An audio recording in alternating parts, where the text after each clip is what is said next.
Chapter 7. The enlightened manifestations for the sake of saving sentient beings. The innate qualities of Buddha nature are activated when we attain perfect enlightenment, that is, when we actually discover it. As I explained earlier, the discovered Buddha nature is called Dharmakaya. This Dharmakaya and its innate qualities enter into action in the moment of enlightenment, taking various forms and manifestations for the sake of saving sentient beings. While the mind streams of beings and the samsaric environment in which they live are the effect of various causes and conditions, and are thus considered to be empty of themselves, the Dharmakaya is only empty of illusions, blind passions, and any samsaric phenomena, but not empty of itself. Because of this, the ultimate reality and everything that is rooted in it has true and real existence. Buddhas, that is, fully enlightened beings, are true and real, no matter what the form they manifest, or the emanations they create for the salvation of samsaric beings. The minds of people in samsara are constantly changing like feathers in the wind, depending on various causes and conditions, while the minds of Buddhas are fixed in true reality like mountains. Anything the samsaric beings think, say, do or manifest is false, while everything the Buddhas think, say, do or manifest is true. What do unenlightened beings manifest? They manifest samsaric realms and samsaric forms, which lead to more illusions, blind passions, and suffering. What do the Buddhas manifest? They manifest enlightened realms and enlightened forms, which lead to wisdom, Buddha nature, and happiness. The manifestations of Buddhas include pure lands, transcendental forms, or various sacred formulas like names, mantras, dharanis, etc. All these are true and real because they belong to what is true and real. Such manifestations do not depend on causes and conditions, or on the limitations of the mind streams of samsaric beings, but on the infinite wisdom and infinite compassion that is inherent in the ultimate Dharmakaya or Buddha nature. When we attain perfect enlightenment and discover our Buddha nature in the pure land of Amida, we will also be capable of manifesting whatever forms we want to save others. Anything related with the ultimate reality of the Buddhas, their activities and manifestations, is included in the teaching on the two bodies or the three bodies, or Trikaya. The two bodies doctrines that we use at Amidaji was explained by Master Tan Luan in his Ojo Ronshu. According to him, all Buddhas have two bodies or aspects: Dharmakaya of Dharma nature, or Dharma body as suchness. 2. Dharmakaya of expediency, which is also called Dharmakaya as compassionate means. The first is the ultimate, unconditioned reality beyond form, the discovered Buddha nature, or the Buddha nature activated when attaining perfect enlightenment. This nirvanic body is equally shared by all Buddhas, while the second is the specific and individuated manifestation of each one of them for the sake of saving sentient beings. The relation between the two is described as follows. Words in brackets are my own. Quote, from the Dharmakaya of Dharma nature originates the Dharmakaya of expediency. Through the Dharmakaya of expediency, the Dharmakaya of Dharma nature is revealed. These two Dharmakayas are different but inseparable. They are one, but not the same. For this reason, the extensive presentation and the condensed presentation enter into each other. These two are comprised in the Dharmakaya. The nirvanic Dharma body is the body of Dharma nature or Buddha nature. Since the Dharma nature is nirvanic, the Dharma body is formless. Because it is formless, there is no form which it cannot manifest. For this reason, the body adorned with the marks of excellence, that is Dharmakaya as compassionate means, is itself the Dharma body. End quote. As we have seen in the above passages, All manifestations of the Buddhas are themselves ultimate Dharmakaya, included in the Dharmakaya, manifested from Dharmakaya, not separated from Dharmakaya.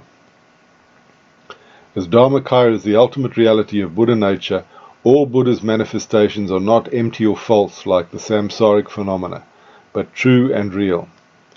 The various Dharmakayas of compassionate means are different and not the same, in the sense that they do not appear in the same way to the unenlightened beings for which they are manifested, but are one and inseparable, because they are the ultimate Dharmakaya of Dharma nature, or Buddha nature itself. The Dharmakaya as compassionate means, that is, Dharmakaya of expediency, includes, as I said above, the Pure Lands of the Buddhas, their transcendental forms or bodily forms in accordance to the beings they save, various sacred formulas like names and mantras, etc. The Pure Land of Amida Buddha, Amida himself, in many manifestations, and his name, are part of this Dharmakaya as compassionate means, and are inseparable from the ultimate Dharmakaya of Dharma nature. Because of that, they are truly existent and not empty of themselves. Only samsaric phenomena are ultimately non-real. They exist only at relative level, while the nirvanic manifestations are always real. Amida, in his causal stage as Bodhisattva Dharmakara, made the following promise about his Pure Land.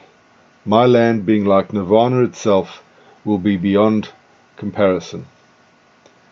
This means that all the manifestations of the Pure Land are grounded in the perfect enlightenment of Amida Buddha and are conducive to enlightenment.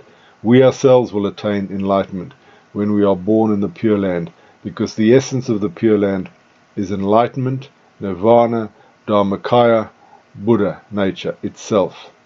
Otherwise, if the Pure Land was not an enlightened realm and not grounded in ultimate Buddha nature, it would produce only sensorial attachments like other samsaric realms do.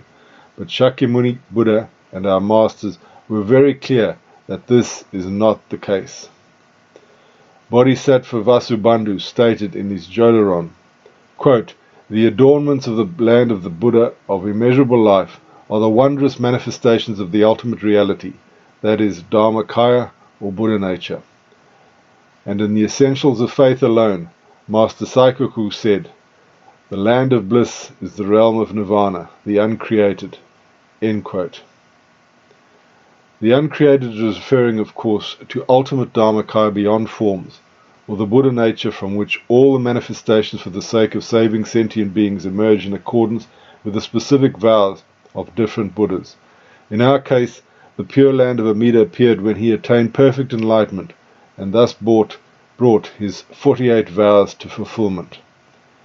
In that moment, from ultimate Dharmakaya or Buddha nature, his land took the form and manifestations described in the sutras, and especially in his 31st and 32nd vows, while also maintaining its formless Dharmakaya essence. Because the Pure Land is nirvana in manifestation, and it is grounded in the ultimate reality of Dharmakaya of Dharma nature, it is not empty of itself, like the samsaric phenomena, but truly real. There are 4 important footnotes to this section. The first important footnote refers to the following paragraph. Quote, "Anything related with the ultimate reality of the Buddhas, their activities and manifestations, is included in the teaching of the 2 bodies or the 3 bodies, or Trikaya. The Dharmakaya of Dharma nature is identical with the Dharmakaya referred to in the Trikaya doctrine, and the Dharmakaya of expediency, that is, Dharmakaya as compassionate means, corresponds to the Sambhogakaya or recompensed body. Nirmanakaya or various transformed bodies are manifested or emanated from Sambhogakaya, and thus we can consider it as part of the Dharmakaya of expediency. The second important footnote refers to the paragraph. The first is the ultimate unconditioned reality beyond form, the discovered Buddha nature or the Buddha nature activated when attaining perfect enlightenment. This nirvanic body is equally shared by all Buddhas, while the second is the specific and individuated manifestation of each one of them for the sake of saving sentient beings. Tuan Lan said, all Buddhas Tathagatas are called equally enlightened ones. Master Shantao said, all Buddhas have attained one and the same enlightenment. Also, in the Garland Sutra quoted by Shinran Shonin in his Kagyo Shinsho, it is said, the bodies of all Buddhas are only one Dharma body. The third important footnote refers to the passage, as we have seen in the above passages, all manifestations of the Buddhas are themselves ultimate Dharmakaya, included in the Dharmakaya, manifested from Dharmakaya, not separated from Dharmakaya. Just as heat cannot be separated from fire, the manifestations of the Buddhas, that is Dharmakaya as compassionate means or Sambhogakaya, cannot be separated from the ultimate Dharmakaya of Dharma nature. The fourth and final footnote in this section refers to the paragraph. This means that all the manifestations of the Pure Land are grounded in the perfect enlightenment of Amida Buddha and are conducive to enlightenment. We ourselves will attain enlightenment when we are born in the Pure Land, because the essence of the Pure Land is enlightenment, nirvana, Dharmakaya, Buddha nature itself. Otherwise, if the Pure Land was not an enlightened realm and not grounded in ultimate Buddha nature, it would produce only sensorial attachments like other samsaric realms do. But Shakyamuni Buddha and our masters were very clear that this is not the case. For example, when he explained the role and origin of the wonderful birds of the Pure Land, Shakyamuni said, quote, Shariputra, you should not assume that these birds are born as retribution for their evil karma. The reason is that none of the three evil realms exists in that Buddha land. Shariputra, even the names of the three evil realms do not exist there, how much less the realms themselves. These birds are manifested by Amida Buddha so that their singing can proclaim and spread the Dharma. End quote. For example, Master Tao Chuao said in his Anlaruchi, the streams, birds and forests all expound the Dharma, which awaken people to the principle of non-arising.